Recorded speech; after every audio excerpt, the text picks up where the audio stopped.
one verse to just give you another example about إِنَّمَا يَخْشَى اللَّهَ مِنْ عِبَادِهِ الْعُلَمَاء. If you want to fear Allah, you have to know Allah.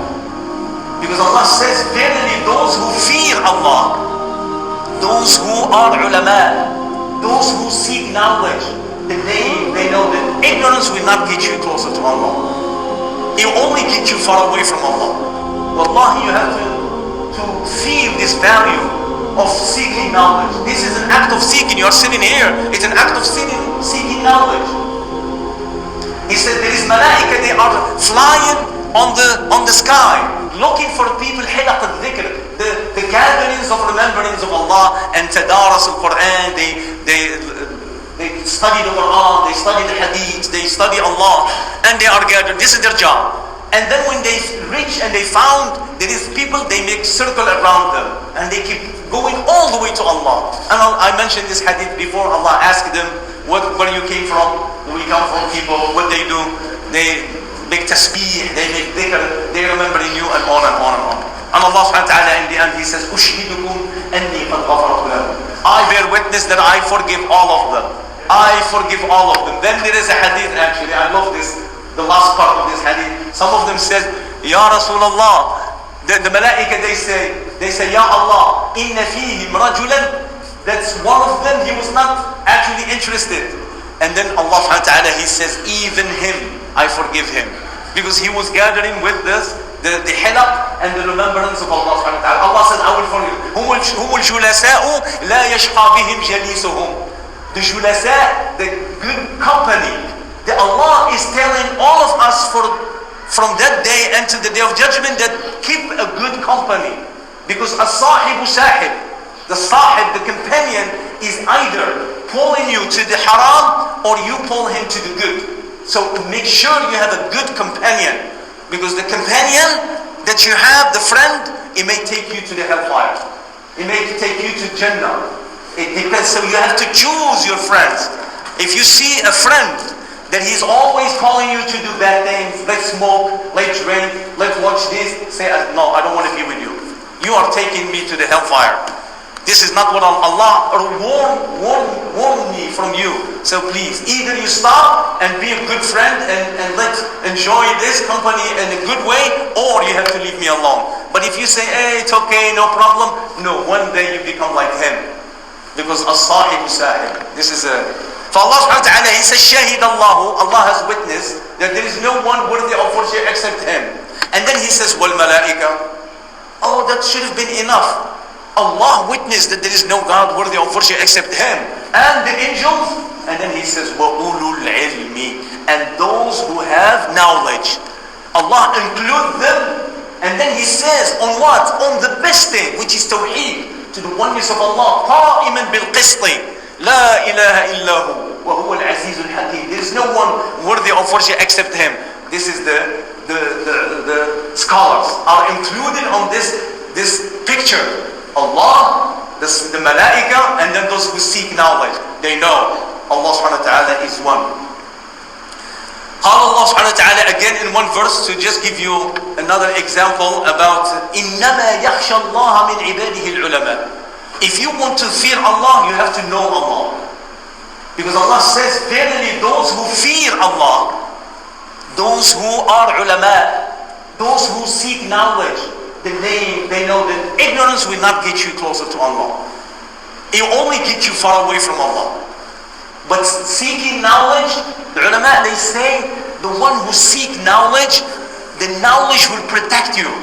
Some ulama, they say, we started seeking knowledge for the dunya, but Allah subhanahu wa ta'ala make it for him, for the akhirah. At the beginning, we start seeking knowledge of the deen in order to get some benefit from the worldly thing, from the worldly matters. Because knowledge is so sacred and powerful and beautiful, they change their intention and they become pious. But at the beginning, there was not. So even though you just start acquiring knowledge at the beginning, listen to this ulama, they say we started knowledge with bad intention. And then all of a sudden it becomes a good intention. Because the ilm will correct you. That's why they say the ilm, knowledge, will protect you while you should protect your money. When you have wealth, you don't sleep the whole night. it doesn't mean that you should not have wealth. You can have wealth. The Prophet ﷺ, he says, نِعْمَ الْمَالُ الصَّالِحِ لِلْعَبْدِ الصَّالِحِ. He says, blessed, a good money and good wealth to the good servants. May Allah bless your money. That's a hadith sahih, by the way. Allah says, may Allah bless your wealth as long as you are pious.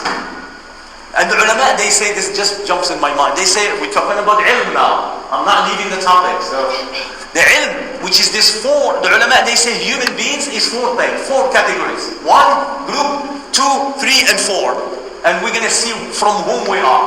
And this is a hadith of the Prophet ﷺ. He says, الناس أربع. He said, the people are four, that's it. All of those people on the earth today, from Adam until the day of judgment, they are four. Number one, رجل آتاه الله المال والعلم. A person that Allah, or a woman, Allah has given them knowledge and money. That's number one.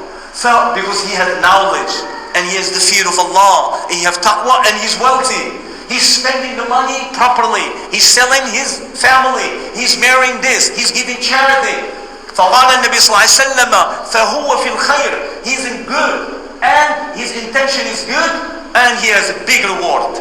Allah has given him the greatest reward.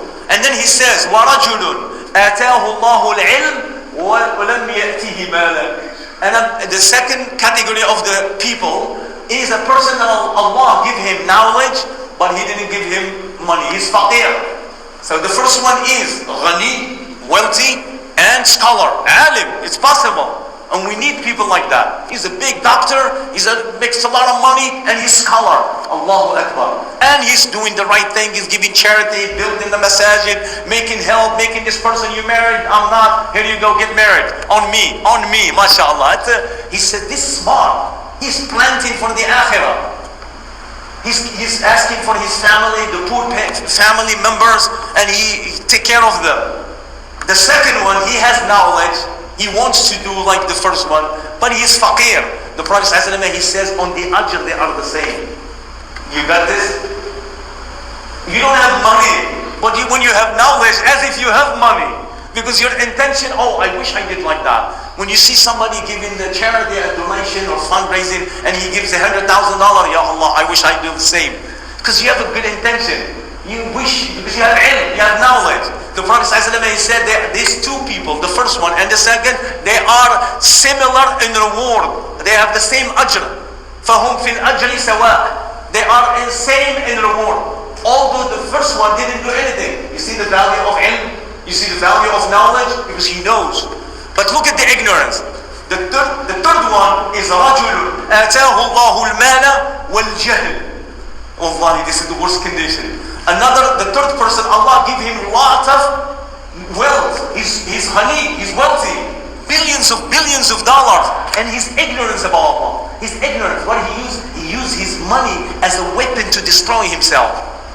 You know, he's spending money in the wrong spot. He's drinking alcohol. He's gambling. He's doing ask him to pay 1 penny for the sadaqah. He says, no brother, I have so much responsibilities. Allah has closed the doors of goodness, of charity on him. But he has a lot of wealth. You know, in the British they say, a fool and his money are soon departed. A fool. He's a foolish man. But he has a lot of wealth. This is a hadith, by the way. The human beings are four. And that's what you see. There's no other fifth. One person have a lot of wealth and a lot of ilm and knowledge. And he's doing the right thing. Not even a penny comes haram. Not even a penny goes haram. Everything that comes, he's paying his zakat on time. He's making sure the stock market. Is it stock market? Is it alcohol on that merchandise? Or is it any haram merchandise? No. Yes. Not mine. I don't want it. وَمَنْ تَرَكَ شَيْئًا لِلَّهِ عَوَّضَهُ اللَّهُ خَيْرًا مِنْهُ. Because he knows. Yes. He knows. If you leave something for the sake of Allah, Allah will substitute something better. This is ilm. This is hadith sahih. وَقُلْ صَدَقَ اللَّهُ. Allah spoken the truth. Allah will never fail his promise. Because a lot of people they ask me, brother, I'm working on a haram place. What can I do? I give them this hadith. This is my best hadith. And with some details. It depends. I don't want to go. But I tell them this hadith. مَنْ تَرَكَ شَيْئًا لِلَّهِ. Remember, the hadith sahih. If you work in a haram place, if you work on the money, the income that comes, that even your salah, your ilm, your stuff, you are wasting everything. Seeking halal money in Islam at another topic. It's an act of ibadah. The money that you make as halal is an act of ibadah. And you spend them on your wife, on your children, the food that you buy, the rent. Because a lot of people, they tell me, oh, if you don't buy a house, and most of the people, they buy a house with interest. The majority, may Allah save all of us. And they say, this is wrong. I tell them, no, I have, alhamdulillah, a little bit of knowledge, not from me, but from the ulama. If you rent, you're not wasting the money of rent. It's an act of sadaqah, it's an act of charity. The one who bought a house with interest, with riba, he is in trouble with Allah. But he doesn't know, he's jahil, he's ignorant. And I talk many times about riba. And I don't want you to think I'm weird. No, this is the reality. We have to speak about it. It's nothing wrong. This is the Quran. يا أيها الذين آمنوا اتقوا الله وذروا ما بقي من الربا إن كنتم مؤمنين. All you who believe. Allah is talking to the believers. And it doesn't make him actually, the guy who eats riba, based on the Ahl Sunnah wal Jama'ah, it doesn't make him a disbeliever. He's committed a major sin. Riba is a major sin. It's as if one of them as if fornicating with your mother. Hadith Sahih, and I check my words. I seek my knowledge. That's my topic, is like seek knowledge. It's a way of life, by the way. Seeking knowledge is not like I go to school. That's wrong. Seeking knowledge is a way of life. Imam Ibn Taymiyyah, and I learned this long time ago, when he go to the bathroom, listen, this wallah, I heard that from big ulama. He used to hire a little boy from the market. When he is going to do something that is going to go onto the khala, onto the bathroom, he will hire somebody to read outside. Outside, he's listening. So he's in the bathroom taking shower. He does not waste a second. These people, they did jihad. They did struggle to gain the knowledge. Today, we cannot even spend 15 minutes. Seeking knowledge, they say, is an act of ibadah, it's a way of life. It means like you are in your car, you're seeking knowledge. You wake up in the morning, you do this. Don't tell me I don't have, no. There is a sweetness on it. There is a sweet, Allah will give it to you. Because you start seeing Noor, because they say, Noor. And then, but you have to study for maybe 5, 6, 7, 8, 10, 15, 20 years before you see the Noor. And it's okay, I trust Allah. And even if you don't get nothing of knowledge, you will get the reward by Allah, of the ulama, because your intention of seeking. Some people will seek knowledge. There is another hadith like this, but they don't get knowledge. Okay? Say alhamdulillah, because it's going to be responsible on you. Those who know, it's okay, it's good, and it's a big responsibility in the day of judgment. Allah will ask you, what did you do with your knowledge? What did you, and so on. So what I'm saying, it's a way of life. So the first person is the one who have wealth, money, and he's spending it the right way. Halal way. He's getting it on halal, spending it in the halal way. The Prophet ﷺ, he said, this is the highest level of reward. له أجر عظيم. He has a big reward. The second one, it is the one who is faqir, miskin, is poor guy, but he has knowledge. And whenever he sees the rich person does something, sadaqah, he wishes to, Ya Allah, I wish I did like him. The Prophet ﷺ said they are similar in reward, even the same level of reward. He didn't do a penny, but because of his knowledge. The third one is a foolish man. Jahilun wa ghani. Jahilun wa, and he has a lot of wealth, a lot of money. He's destroying everything. He's spending money the haram way. He's getting the money in the wrong way. He doesn't even care. And he feeds his family the haram.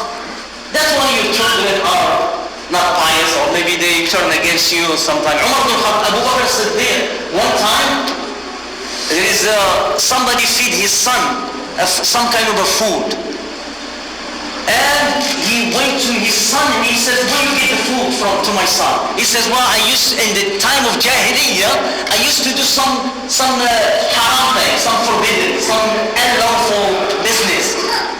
Some sorcery or some kind of a superstitious stuff. He starts putting the finger on his son and vomit that food. Because the food that is haram goes in the belly, it may corrupt the children. Make sure you eat lawful food, good food.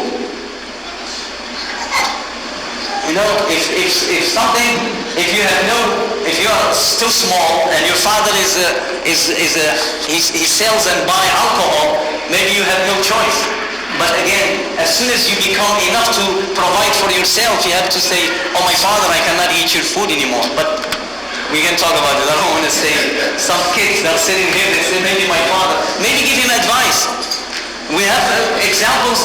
Ibrahim alayhi salam, his father used to say, I'm speaking from the Quran, nobody can caught me, because I'm only looking from the Quran and the Sunnah. Ibrahim alayhi salam, his father used to sell idols, which is worse than alcohol. And Ibrahim used to say, oh my father, please don't. And when he asked his son to sell those idols, his son, he used to go from Iraq, he go and throw them onto the river. You know those idols, people worship them in idols that makes out of stones and stuff. Those are idols, and people used to worship them instead of worshiping the one who creates the universe. And Ibrahim is one of the almighty prophet of Allah. But his father was selling idols. But he was nice with him. Oh my beautiful father, don't do this. Ya abati la ta'budi shaitan. Oh my beautiful father, don't worship the devil. This is the devil worshipper. So if your father is like this, then you should be with your Ibrahim. You have an example in Ibrahim. If your son is bad and you good, you have an example on Noor alayhi salam. Ya bunayya arkab ma'ana. Oh my beautiful son, come with me, obey Allah. You see, we have in the Quran every example that you can sit here and imagine. And then he says, the fourth one is the one who has no money and he have ignorance. This is the worst of the worst. No money, he's poor and he's so ignorant. And you know what he says? He says, I wish I can be like the third one, like the ignorant one who's spending money on haram and getting money from ice. فَهُمَا فِي الْوِزْرِ سَوَاء. They are on the sin, they are equal. Same, because your intention, because his intention is like this. In Ali radiallahu anhu, I think I should close here. What time now? 8:15? Make sure when she's ready, because I don't want to.